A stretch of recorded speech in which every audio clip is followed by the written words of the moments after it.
Welcome to Leaders Arise. My name is Demola Awoyele. I want to say thank you for joining me on today's episode of this broadcast.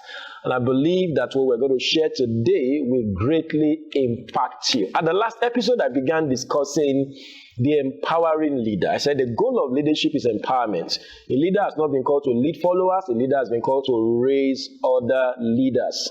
And so I want to show you how to become an empowering leader. But of course, we began with some of John Maxwell's writings on the kind of leader people don't want to follow, the kind of leader you must not be. We began by discussing the insecure leader. This is a leader that wants everything to be centered around him, very insecure.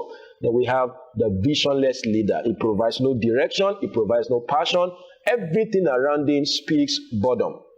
Nobody wants to stay around that kind of leader. You may want to visit the previous episodes so that you can keep yourself abreast of the things that we discussed at those episodes. But today, I want to take it further by discussing the third kind of leader you don't want to be, the kind of leader people do not want to follow. And I call that the incompetent leader. The incompetent leader. This kind of leader does not know his job. Therefore, he promotes mediocrity around the people. He does not know his job. Over the years, this is my, about 2 decades in leadership now. I began leading actively, over 2 decades in 1999. That was when I began leading. This is my 23rd year leading. I've moved from one level of leadership to another. And I've discovered over the years, over 2 decades now, that people do not want to follow an incompetent leader.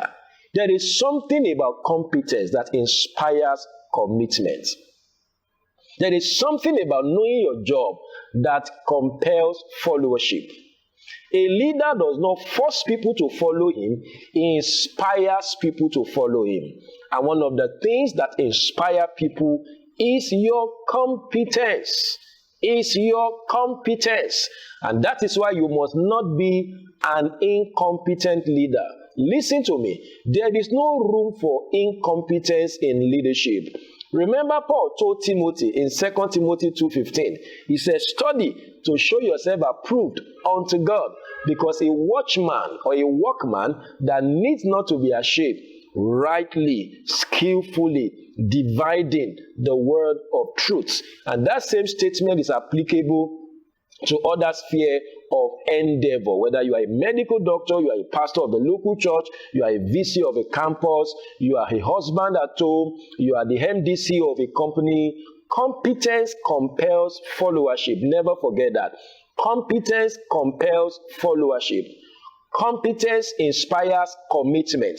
When you are a competent leader, number one, you compel followership. You won't force people to follow you, but they will have to follow you because you are competent. It also inspires commitment. So I want to ask you today, are you an incompetent leader? Do you know your job? Do you know your job? Okay, if you do know your job, are you skillful at doing or carrying out your job? That was what Paul told Timothy in that 2 Timothy 2:15. He said, a workman that needs not to be ashamed, skillfully, rightly dividing the word of truth. That was the same thing that we read about David in Psalm 78, verse 70 to 72. The Bible says God called David out of the bush, following the animals, the sheep, and all of that. And he asked him to go and shepherd or lead his people, Israel. And the Bible said David shepherded them by the skillfulness of his hand and by the integrity of his heart. Actually, the Bible said the integrity of his heart and the skillfulness of his hand. So David was not only a leader that had integrity of heart, he was also a leader that has skillfulness of heart. I've discussed over and over again on this platform that leadership stands on two legs, the leg of integrity and the leg of skill or skillfulness. And both of them are equally important. Don't be a faithful or people or leader of integrity, but you lack competence. You lack competence. You lack competence, so you must know your job. One of the reasons why you must be competent as a leader is that as a leader, you are the one that raised the bar for your people. You are the standard of excellence or competence as a leader. What does that mean? It means that if you are not competent as a leader, you are going to promote mediocrity in the assembly. If you are not competent as a leader, you are going to promote mediocrity in your group.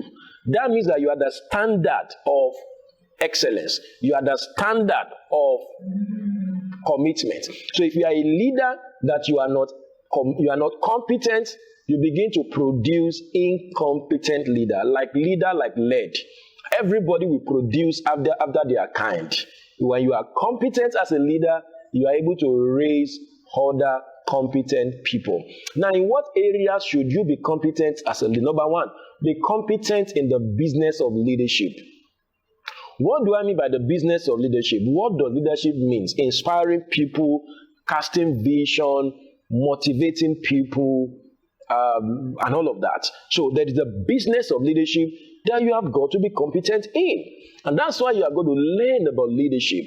That's why I'm bringing this broadcast on your platform every week, because you must be competent. You must lead. Okay, you must lead. Not every leader is leading. Some people just have the title of leadership.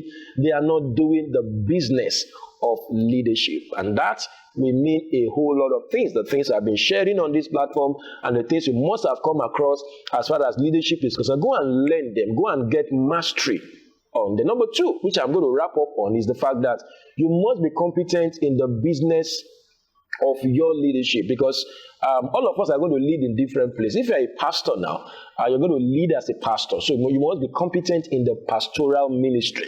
If you're a business owner, you're going to lead in the area of business. You must be competent as far as that business environment is concerned. If you are a husband or a family man, you have got to provide leadership for your family. You are going to be competent as far as the subject of family leadership is concerned. So you must be competent in the business of leadership in general, and you must be competent in the business of your own leadership peculiarity. Let me round up by sharing with you the second, which is the fourth now on this series, kind of leader you must not be. The kind of leader people do not want to follow. I have called that the chameleon leader. At least you know a chameleon for one thing. It changes color, like they told us, or like we know, based on the environment. What does that supposed to mean? This is the kind of leader that is not predictable. Predictability is the hallmark of effective leadership. When a leader is not predictable, that leader is not worth following. Remember in Hebrews 13 verse 8, the Bible tells us that Jesus is the same yesterday, today, and forever. That speaks about predictability. Jesus was and is still predictable. You always know where God stands on the matter. You always know where Jesus stands on the matter. The same thing for a leader that says that want people to follow him. You must never be a chameleon leader. You must not change from, you keep changing depending on the environment. You keep changing. No, you should be predictable. That is what integrity is about. That is what constancy of character is about. That when somebody meets you today, for example, one of the testimonies I've gotten about my leadership over the years is that people who have known me about 10 years ago, when they come back to what we are doing, they say, wow, pastor has not changed. And I think I love that. Pastor has not changed. It doesn't mean I've not gotten better. It means who I am intrinsically. And my values, my philosophies, and my character remain the same. Can that be said about you as a leader? Or you are a chameleon leader, that you change every now and then. People cannot predict you, and it can be frustrating following a leader that is not predictable. You don't know what he will say next. You don't know what he will do next. You don't know how he will behave next. But if you follow a leader that is predictable, your followership will be very easy, because you can predict what your leader will say. You can almost predict your leader's thoughts, because over time, he has remained the same on those platforms. And that's why I want to encourage you. You want people to follow you so that you can empower them. You must not be a chameleon leader. You must be a leader that is unchanging, a leader that is predictable, a leader like Jesus, whom Hebrews 13:8 says is the same yesterday, today, and forever. Remember, I'm preparing you for the series that I've started already. The empowering leader. You cannot empower unless you engender followership. It is followership that is the platform for empowerment. Unless people follow you, you cannot make them fishers of men. Making them fishers of men is empowerment, but making them follow you is the big deal now. And for them to follow you, you must not be an insecure leader. You must not be an incompetent leader. You must not be a chameleon leader. At the next episode, I will continue from there. Because if you are incompetent, if you are visionless, if you are insecure, if you are a chameleon leader, people will not follow you. Even when they come to you, they won't stay. And if they don't stay, you can't empower them. And if you cannot empower them, you can't be the leader you are meant to be. This is Leaders Arise, and my name is Demola Awoyele. Thank you for being a part of today's broadcast. In case you have questions, comments, or feedback, I need to have you send them to me right away. In case you have not liked that page or subscribed to our YouTube channel, go right there and do just that. And help me share this video across all your platforms. And of course, watch out for a very hot episode of Leaders Arise. Thank you and God bless you. Bye for now.